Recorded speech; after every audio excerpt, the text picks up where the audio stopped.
दोस्तों आज तारीख 21 जुलाई 2024, दिन संडे रविवार, और आइए उत्तर प्रदेश की तमाम बड़ी खबरें और आज के यूपी के सभी मुख्य समाचार पर नजर डालते हैं। देखिए, एक नया आदेश जारी हुआ उत्तर प्रदेश में अब पूरी बाह की शर्ट पैंट पहनकर स्कूल आएंगे बच्चे। बेसिक शिक्षा अधिकारियों को ये निर्देश जारी किए हैं क्योंकि अभी बारिश के मौसम में डेंगू मलेरिया का खतरा काफी ज्यादा रहता है मच्छर काटने से। यही वजह है कि बच्चों को पूरी बाह की शर्ट और फुल पैंट पहनकर विद्यालय आने के निर्देश जारी किए हैं। और देखिए, अधिकारियों, शिक्षक और कर्मचारियों को भी संपत्ति का ब्यौरा देना होगा। 31 जुलाई तक मौका है, जानकारी नहीं देने वालों पर कार्रवाई की जाएगी। योगी सरकार की तरफ से प्रदेश के सरकारी कर्मचारियों के लिए भी ये निर्देश जारी हुआ। चलिए अगली खबर देखिए। मदरसों में पढ़ने वाले बच्चों की विभाग ने मांगी सूची, तो मौलाना सूफियान ने कहा कि ये फैसला चौंकाने वाला है। यूपी सरकार द्वारा जारी आदेश में आप देख सकते हैं जहां मुस्लिम बच्चों की सूची उपलब्ध कराने का निर्देश दिया है। और वहीं देखिए बड़ी खबर दोस्तों, उत्तर प्रदेश ने बनाया नया रिकॉर्ड, एक ही दिन में रोपे गए 36 करोड़ 50 लाख पौधे। योगी आदित्यनाथ ने खुद कुकरेल नदी के तट पर लगाया हरी शंकरी का पौधा। मुख्यमंत्री ने कहा कि जिस बस्ती पर बुलडोजर चला वहां अब 10,000 पौधे लगे हैं। लखनऊ में सीएम योगी बोले कि नदी पर भूमाफियाओं ने कब्जा कर लिया, अब यहाँ नाइट सफारी बनाएंगे। एक पौधा माँ के नाम अभियान के तहत योगी सरकार ने ये इतिहास रचा और नया वर्ल्ड रिकॉर्ड बना दिया, एक ही दिन में किसी राज्य में इतने करोड़ों पौधे एक साथ लगाकर। देखिए आप कुछ जिलों के अपडेट भी। गोरखपुर पहुंचे मुख्यमंत्री योगी आदित्यनाथ, यहाँ भी आम के पेड़ लगाए और बोले कि ग्लोबल वार्मिंग को रोकने के लिए पेड़ लगाना जरूरी है। आज गुरु की भूमिका निभाएंगे सीएम योगी आदित्यनाथ, आज गुरु पूर्णिमा के मौके पर। और देखिए संत कबीर नगर में प्रभारी मंत्री विजय लक्ष्मी गौतम ने किया पौधारोपण। जिले में 30 लाख पौधे लगाए गए, कहा माँ के नाम से करें वृक्षारोपण। और एया में भी देखिए मंत्री अजीत पाल ने कहा कि अधिक पेड़ लगाकर कार्बन डाइऑक्साइड उत्सर्जन को संतुलित करें।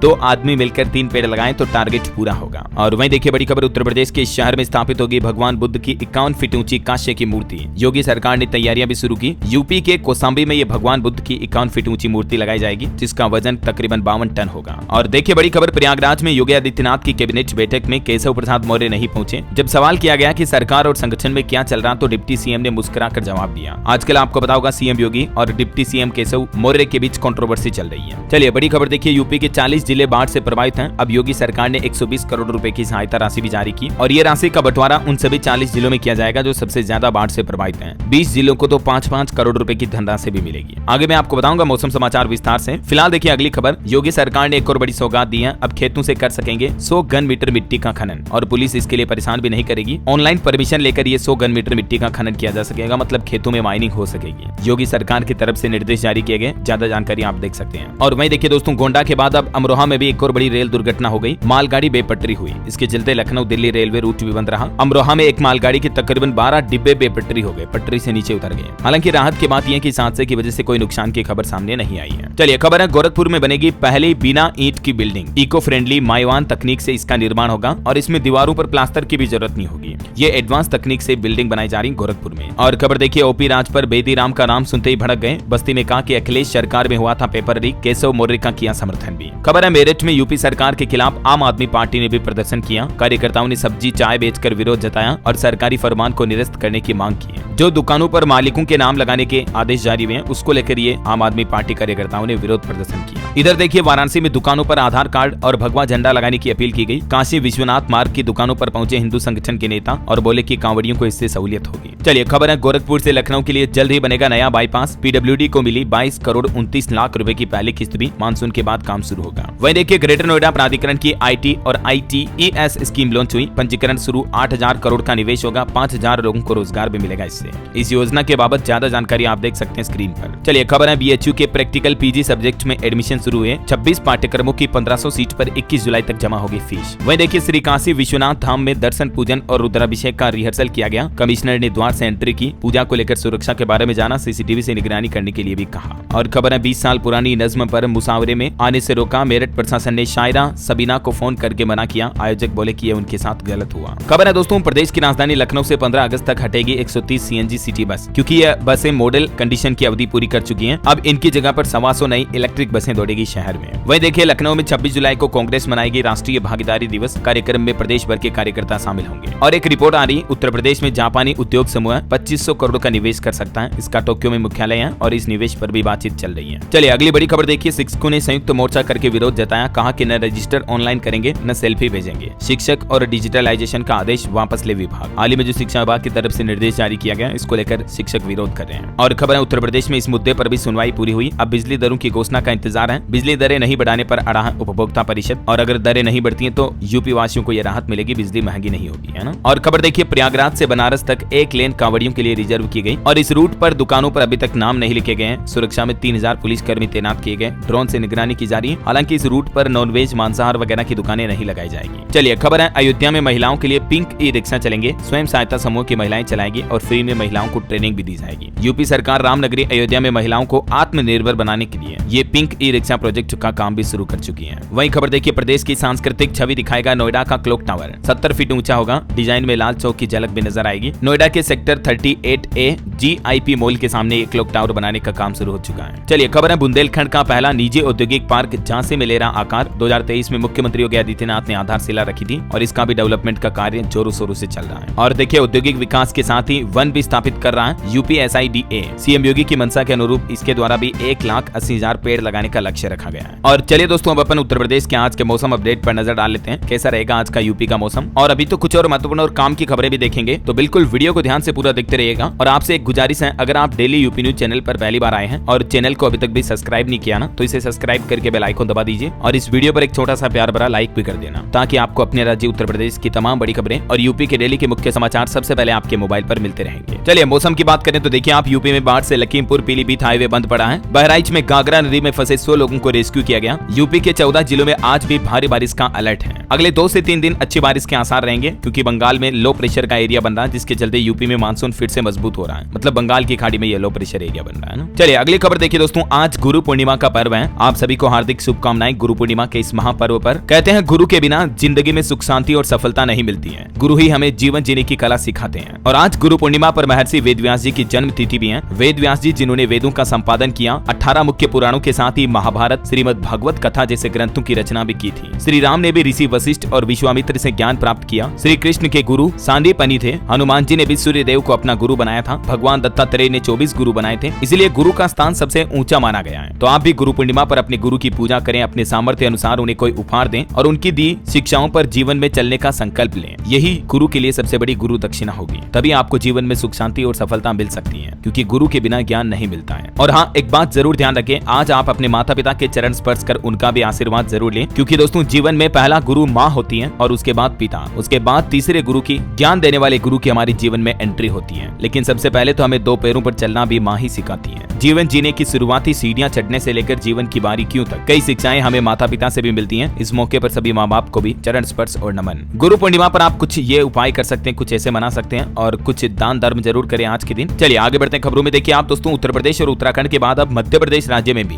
दुकानों के बाहर मालिकों के नाम लिखने की मांग की जा रही है। MP उज्जैन में भी देखिए पहले से यूपी जैसा आदेश लागू है, लेकिन अमल में न होने से संतु ने इसकी आवाज भी उठाई है। और अब उत्तर प्रदेश काशी विश्वनाथ धाम में भी दुकानों पर लिखना होगा नाम। 40 दुकानदारों को नोटिस भेजा गया। हिंदू संगठन ने कहा कि भगवा झंडा भी लगाएं और आधार कार्ड भी अपने पास रखें। हालांकि मुस्लिम भाई लोग योगी सरकार के इस आदेश का विरोध कर रहे हैं। देखिए दुकानदारों के नाम लिखने पर बोले मौलाना असरद मदनी, उन्होंने कहा कि ये भेदभावपूर्ण है और सांप्रदायिक फैसला है, इससे नागरिकों के मूल अधिकारों का उल्लंघन होगा। वहीं इधर देखिए कांवड़ यात्रा मार्ग पर लगे राहुल गांधी के पोस्टर, जिनमें लिखा गया कि हिंदू मुसलमान नहीं बल्कि मोहब्बत की दुकान है। चलिए खबर है, आगरा मेट्रो में 1526 करोड़ से बनेंगे 14 एलिवेटेड स्टेशन। जल्द ही टेंडर जारी होगा। 5 कंपनियों ने आवेदन भी किया। आगरा मेट्रो में SN में 30 जुलाई तक मेट्रो खत्म करेगा अपना काम, फिर शुरू होगा अस्पताल का निर्माण भी। DM ने इस प्रोजेक्ट का भी निरीक्षण किया। और वहीं देखिए साइकिल से लंदन जाकर पर्यावरण के प्रति जागरूक करेगी निशा। 17 देशों की 15,000 किलोमीटर की यात्रा करेगी। एवरेस्ट फतह कर चुकी पर्वतारोही निशा पर्यावरण के प्रति लोगों को जागरूक करने के लिए गुजरात से चलकर लंदन साइकिल से जा रही है। ये आज लखनऊ पहुंची तो अमर उजाला के बातचीत के दौरान इन्होंने अपने लक्ष्य के बारे में बताया। चलिए खबर है, साल 2025 में पूरा होगा वाराणसी में इस नए प्रोजेक्ट का काम। तब तक गंगा में गिरता रहेगा सीवर का पानी। ये नई कार्य योजना बन रही है गंगा नदी की सफाई के लिए, देख सकते हैं आप जानकारी भी। और वहीं देखिए प्रधानमंत्री नरेंद्र मोदी का कहना है कि साल 2075 तक अमेरिका को पछाड़ देंगे हम। PM मोदी ने कहा तेजी से आगे बढ़ रही है भारत की अर्थव्यवस्था।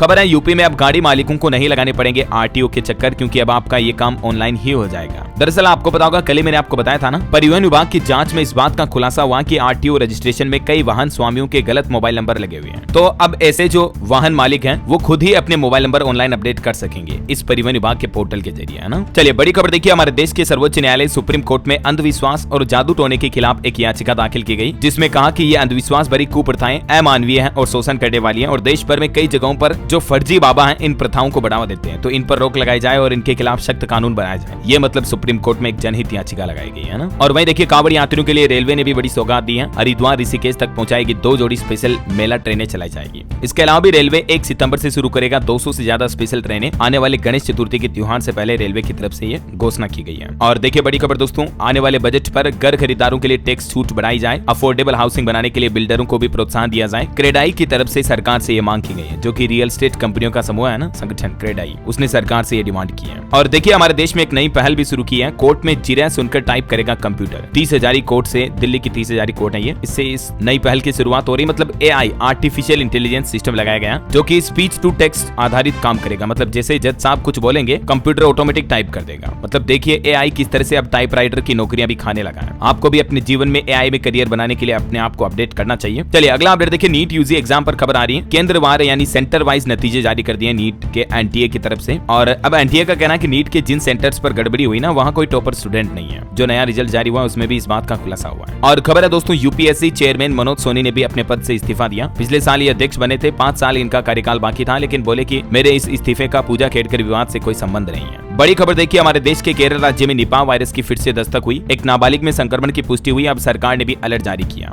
केरल में निपाह वायरस का एक केस मिला है। 14 साल का एक लड़का संक्रमित पाया गया। स्वास्थ्य मंत्री बोले कि इससे बचने के लिए सरकारी गाइडलाइन फॉलो करें। और ये निपाह की रोकथाम के लिए केरल सरकार की तरफ से गाइडलाइन भी बनाई गई है। डिटेल आप देख सकते हैं। दोस्तों ये निपाह वायरस कोरोना वायरस से भी ज्यादा खतरनाक है, इसलिए ज्यादा सावधान रहने की जरूरत है। निपाह वायरस से ब्रेन डैमेज होता है, मांसपेशियों में ऐंठन, शरीर टूटना, इस तरह के इसके लक्षण है। कुछ और लक्षण की जानकारी आप देख सकते हैं। चमगादड़ों के जरिए ही फैलता है ये निपाह वायरस भी, इसलिए बचाव के लिए ध्यान रखें। जहां चमगादड़ या सुअर रहते हैं उस एरिया में आप ना जाएं। कुछ जो खाली बिल्डिंग होती है अक्सर वहां चमगादड़ रहते हैं। जो बड़े बड़े बरगद के पेड़, पीपल के पेड़ हो गए तो उनके आसपास न जाए, है ना। और भी इसकी सावधानियां कुछ देख सकते हैं आप। और एक बड़ा चौंकाने वाला खुलासा कोरोना को लेकर भी सामने आ रहा है कि कोरोना काल के दौरान जो सरकारी आंकड़े जारी किए उनसे 8 गुना ज्यादा मौतें हुई हैं भारत में। साल 2020 में 12 लाख से ज्यादा लोगों ने दम तोड़ा और मुस्लिमों पर इसका असर सबसे ज्यादा देखा गया। ये रिपोर्ट प्रकाशित की है अमेरिका की अकादमिक पत्रिका साइंस एडवांसेज ने। हालांकि हमारे देश के स्वास्थ्य मंत्रालय हेल्थ मिनिस्ट्री की तरफ से इस रिपोर्ट को खारिज किया गया और कहा कि ये जो 11,90,000 मौतों का दावा किया जा रहा है ये गलत है। और आजकल तो आपको पता होगा हमारे देश में चांदीपुरा वायरस का खतरा भी काफी ज्यादा बढ़ रहा है। तो अब गुजरात रवाना हुई केंद्र सरकार की टीम भी चांदीपुरा से निपटेगी। विशेष टीम स्वास्थ्य मंत्रालय ने गुजरात की मदद के लिए हाथ आगे बढ़ाया। बताया जा रहा है कि गुजरात में अब तक चांदीपुरा वायरस के 62 मामले सामने आ चुके हैं और अब तक 21 बच्चों की मौत भी हो चुकी है। सरकार की तरफ से हेल्पलाइन नंबर भी जारी किया गया 104। इस नंबर पर कॉल करके आप सहायता ले सकते हैं। राजस्थान और गुजरात में मतलब ये चांदीपुरा वायरस बहुत ज्यादा फैल रहा है। चलिए अगला अपडेट देखिए, अमरनाथ यात्रा के लिए 23वां जत्था रवाना हुआ। अब तक 4.25 लाख श्रद्धालुओं ने पवित्र गुफा के दर्शन भी किए। वही खबर है दोस्तों, हमारे पड़ोसी देश बांग्लादेश में हिंसक प्रदर्शन के बीच 1000 भारतीय छात्र अपने देश भारत वापस लौटे। हालांकि अब भी वहां पर हजारों स्टूडेंट फंसे हुए हैं। दरअसल बांग्लादेश में युवा विरोध करें आरक्षण के खिलाफ। अब तक इस हिंसक प्रदर्शन में 105 लोगों की जान जा चुकी है। बांग्लादेश में स्टूडेंट की मांग है कि आरक्षण को बिल्कुल खत्म किया जाए ऐसा। चलिए खबर है, पेरिस ओलंपिक में भारतीय सेना के भी 24 एथलीट दिखाएंगे अपना दमखम। गोल्डन बॉय नीरज चोपड़ा भी इसमें शामिल होंगे। आपको पता होगा 26 जुलाई से ही जो पेरिस ओलंपिक शुरू होने वाले हैं उसमें भारत से 117 भारतीय एथलीट, जिनमें 24 सशस्त्र बल के कर्मी भी शामिल हैं, वो हिस्सा लेंगे। वही देखिए, न्यूजीलैंड के प्रधानमंत्री लक्ष्मण ने पीएम मोदी से फोन पर बातचीत की। दोनों नेताओं ने द्विपक्षीय सहयोग बढ़ाने पर प्रतिबद्धता भी जताई। और जम्मू कश्मीर में जो आतंकी गतिविधियां चल रही, इस बीच सेना प्रमुख हाई लेवल बैठक की है। डीजीपी भी इसमें शामिल हुए। आतंकी घटनाओं पर बैलजी ने उच्च स्तरीय समीक्षा बैठक की। अब होगा आतंक का सफाया, क्योंकि सरकार ने जम्मू कश्मीर में 500 स्पेशल पैरा कमांडो भी तैनात कर दिए हैं। रिपोर्ट्स के मुताबिक 50 से 55 पाकिस्तानी आतंकी अभी जम्मू कश्मीर में आए हुए हैं, जिनका मकसद है भारत में टेरर नेटवर्क को फिर से एक्टिव करना। तो अब इन आतंकियों का सफाया करने के लिए 500 पैरा कमांडो जम्मू कश्मीर भेजे गए हैं। देश के गृह मंत्री अमित शाह ने भी कहा कि देश में उभरते सुरक्षा खतरों से निपटने के लिए एजेंसियों के बीच तालमेल पर जोर दिया जाए। चलिए अगला अपडेट देखिए दोस्तों, देश में पहली बार विश्व धरोहर समिति की बैठक होने जा रही है। आज पीएम मोदी इसका उद्घाटन करेंगे। ये बैठक 21 से 31 जुलाई तक चलेगी और इसमें दुनिया के 150 से ज्यादा देशों के 2000 से ज्यादा राष्ट्रीय एवं अंतर्राष्ट्रीय स्तर के डेलीगेट्स हिस्सा लेंगे, है ना। ये देश में पहली बार वर्ल्ड हेरिटेज कन्वेंशन का उद्घाटन होने जा रहा। पीएम मोदी आज करेंगे 21 जुलाई को। चलिए खबर है, सितंबर में देश भर के पशुओं की गिनती होगी। उत्तर प्रदेश के पशुओं की भी गिनती की जाएगी इसमें। और देश भर के सभी राज्यों में जैसे जनसंख्या जनगणना होती है ना इंसानों की गिनती, वैसे हमारे देश में मवेशियों की पशुओं की गणना की जाएगी। अलग अलग किस्मों के कितने पशु हैं ऐसा।